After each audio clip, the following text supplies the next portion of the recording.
Hello YouTubers, this is the Noobifier with part 10 of Shipfight.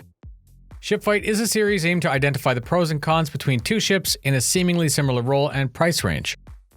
I feel confident today that we have enough information to discuss these two ships, but don't forget, we're expecting a flight model change, plus the additional fuel mechanics, which could change everything. Let's begin. The Anvil Arrow and the Drake Buccaneer. I think the question's really interesting as both are around the $100 mark, and both are listed as primary fighters.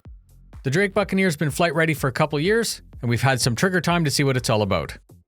This ship really stands out because it offers a very diverse set of hardpoints in a strong, small platform with good flight characteristics. One size 4 hardpoint, two size 3, two size 2, plus missiles. It has zero stealth, and being Drake, this is the normal expectation as Drake lacks refinement. Drake is very well known for getting the job done cheaply. According to the lore, Drake is very easy to repair in the field and spare parts are easy to find. If you compare its stats against the pledge price, the Buccaneer seems to be a remarkable value. You can't forget to factor in the things that you don't get. It has a fairly obstructed view, and of course Drake's signature is the lack of an ejection system. They don't include it because it's too expensive. It's actually a really funny piece of lore. However, the community's been wondering for a very long time if we'd be able to retrofit an ejection system into that ship after we buy it, just like a weapon. I mean, the game has permadeath. Moving on. I'm going to quickly recap the Arrow as it was in a previous video. The Anvil Arrow is the newest light fighter in the fleet from a very trusted name.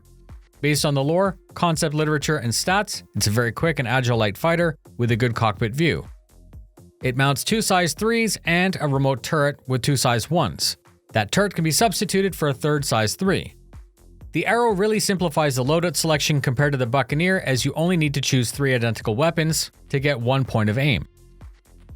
The Buccaneer can mount a monoload, but you'd need to look up the weapons tables. I think the Buccaneer's hardpoints are actually its strength. The original intent of such a mixture of hardpoints was to exploit a mixed loadout, reserving one large hardpoint to run disruption and the others could run ballistics. This would give the pirate or bounty hunter a choice to kill or disable. The Arrow is slightly slower and less maneuverable, however being Anvil, its components are better. The Arrow, due to its build, is going to offer a reduced signature. This keeps you off long-range passive scanners, and it's also a much cheaper pledge price. So who won? This ship fight isn't as clear as the last one. Personally, the Buccaneer's obstructed view, pod racer construction, and high price are made even worse by the lack of an ejection seat. We don't yet know how significant this is going to be in the future, but if I were to bet, it's going to be something I'd want.